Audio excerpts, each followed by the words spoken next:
खाड़ी में फिर से भड़का तनाव। स्ट्रेट ऑफ हॉर्मुज में भारतीय जहाज रोका गया और गोलियों की आवाज और रेडियो पर सख्त आदेश ने पूरी दुनिया को हिला दिया है। मध्य पूर्व में एक बार फिर बड़े तनाव के केंद्र में बदल गया है, जहां समुद्री रास्तों पर हालात तेजी से बिगड़ते दिखाई दे रहे हैं। स्ट्रेट ऑफ हॉर्मुज, जो दुनिया के सबसे महत्वपूर्ण तेल मार्गों में से एक माना जाता है, वहां अचानक हालात इतने गंभीर हो गए कि अंतर्राष्ट्रीय शिपिंग व्यवस्था पर सवाल उठने लगे।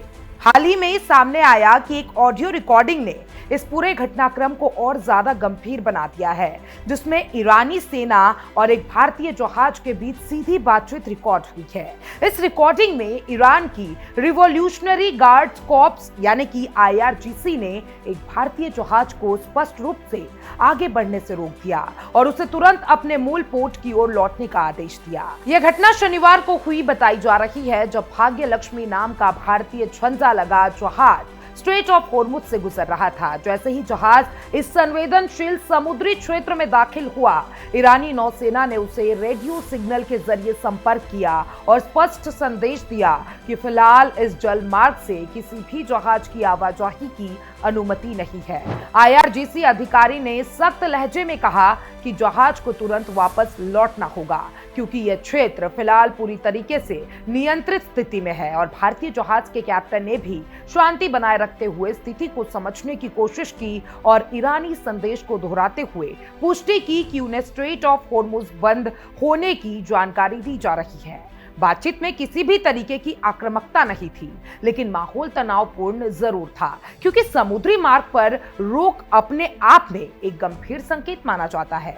इसके बाद ईरानी नौसेना ने दोबारा आदेश देते हुए कहा कि सभी जहाजों को केवल IRGC की अनुमति और समन्वय के बाद ही इस क्षेत्र में गुजरने की इजाजत होगी। और इस आदेश के बाद भारतीय जहाज ने तुरंत अपना रूट बदल लिया और पीछे लौटने का फैसला किया। और इस पूरे संवाद की ऑडियो रिकॉर्डिंग बाद में चालक दल द्वारा साझा की गई, जिसमें अंतर्राष्ट्रीय स्तर पर चिंता और बढ़ गई। ये घटना से पहले भी इस क्षेत्र में हालात बिगड़ चुके थे। रिपोर्ट्स के अनुसार ईरानी गन बोट्स ने 2 भारतीय झंडों वाले जहाजों पर गोलीबारी की थी, जो इराकी तेल ले जा रहे थे।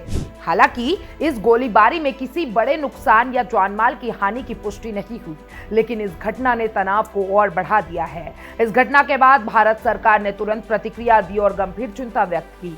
नई दिल्ली में ईरान के राजदूत को तलब किया गया और विदेश मंत्रालय ने इस पूरे मामले का कड़ा रुख अपनाया है। विदेश सचिव ने साफ तौर पर कहा कि स्ट्रेट ऑफ हॉर्मुज में भारतीय जहाजों पर किसी भी प्रकार की फायरिंग या रोक गंभीर चिंता का विषय है और इसे हल्के में नहीं लिया जा सकता।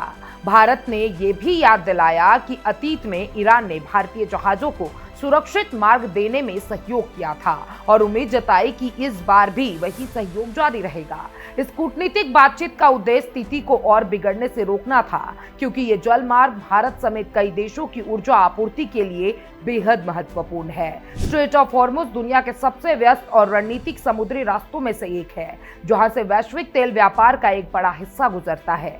यही वजह है कि यहाँ किसी भी तरीके की बाधा या तनाव सीधे तौर पर वैश्विक बाजार को प्रभावित करता है। ईरान लंबे समय से ईरान क्षेत्र पर रणनीतिक नियंत्रण बनाए रखने की कोशिश कर रहा है और अमेरिकी प्रतिबंधों के चलते ये तनाव और भी बढ़ गया है। हाल ही में ईरान ने अमेरिकी आर्थिक नाकाबंदी के जवाब में इस मार्ग पर नियंत्रण और सख्त कर दिया है। ईरानी अधिकारियों का कहना है कि सभी जहाजों को अब IRGC के साथ समन्वय करना अनिवार्य होगा, वरना उन्हें रोका जा सकता है या वापस भेजा जा सकता है। दूसरी तरफ ईरान के विदेश मंत्रालय अब्बास अरागची ने कहा था कि क्षेत्र में युद्ध विराम समझौते के बाद स्थिति सामान्य होनी चाहिए और जहाजों की आवाजाही फिर से शुरू होनी चाहिए। उनके बयान के बाद कई जहाजों ने इस मार्ग से सुरक्षित यात्रा भी शुरू कर दी थी, जिससे लगा था कि तनाव कुछ कम हुआ है, लेकिन जमीनी हकीकत कुछ और ही निकल कर सामने आई है। IRGC ने स्थानीय स्तर पर अपने नियंत्रण को और मजबूत कर दिया और कुछ ही समय में फिर से सख्ती शुरू कर दी है। इस वजह से यह स्थिति पैदा हुई है जहां भारतीय जहाज को बीच में समुद्र से वापस लौटने का आदेश दिया गया। और इस पूरे घटनाक्रम ने एक सवाल खड़ा कर दिया है, क्या वास्तव में ईरान के भीतर एक समान नीति लागू है या फिर अलग अलग सैन्य और राजनीतिक इकाइयां अपने अपने स्तर पर फैसला ले रही है? कुछ विशेषज्ञों का मानना है कि आईआरजीसी और ईरान की कूटनीतिक शाखा के बीच तालमेल की कमी इस तरीके की घटनाओं को जन्म दे रही है और इस घटना का वैश्विक असर भी साफ दिखाई दे रहा है, क्योंकि स्ट्रेट ऑफ हॉर्मुज से होने वाली किसी भी रुकावट का सीधा असर तेल की कीमतों और सप्लाई चेन पर पड़ता है। अगर ये तनाव लंबे समय तक बना रहता है तो अंतर्राष्ट्रीय बाजार में ऊर्जा संकट की स्थिति भी पैदा हो सकती है और भारत के लिए ये मामला इसलिए भी बेहद संवेदनशील है क्योंकि भारत अपनी तेल आपूर्ति का बड़ा हिस्सा इसी समुद्री मार्ग से प्राप्त करता है। किसी भी तरीके की बाधा न सिर्फ आर्थिक असर डालती है बल्कि ऊर्जा सुरक्षा पर भी सवाल खड़े करती है। इस पूरे घटनाक्रम के बाद अंतर्राष्ट्रीय समुदाय की नजर अब ईरान की अगली कार्रवाई पर टिकी हुई है। सवाल ये है, क्या ये प्रतिबंध अस्थायी है या फिर ये आने वाले समय में और सख्त कर सकता है। जहाज भाग्यलक्ष्मी की वापसी ने ये साफ कर दिया है कि फिलहाल स्थिति पूरी तरीके से सामान्य नहीं है और समुद्री मार्ग पर खतरा बना हुआ है। चालक दल के अनुसार उन्होंने सभी निर्देशों का पालन किया और किसी भी तरीके की जोखिम नहीं लिया है। अब स्थिति यह है कि एक तरफ कूटनीतिक बातचीत चल रही है तो दूसरी तरफ समुद्र में सैन्य शक्ति दिखाई दे रही है। यही विरोधाभास इस पूरे मामले को और जटिल बना रहा है और विशेषज्ञों का मानना है कि अगर जल्द ही कोई ठोस अंतर्राष्ट्रीय समझौता नहीं हुआ तो यह तनाव और बढ़ सकता है, क्योंकि स्ट्रेट ऑफ हॉर्मुज सिर्फ एक क्षेत्रीय मुद्दा नहीं बल्कि यह पूरी दुनिया की ऊर्जा व्यवस्था से जुड़ा हुआ मामला है। फिलहाल स्थिति बेहद संवेदनशील बनी हुई है और हर देश इस पर नजर बनाए हुए है। भारत ने स्पष्ट कर दिया है कि वो अपने नागरिक जहाजों की सुरक्षा को लेकर किसी भी तरीके का समझौता नहीं करेगा और जरूरत पड़ने पर कूटनीतिक दबाव जारी रखेगा।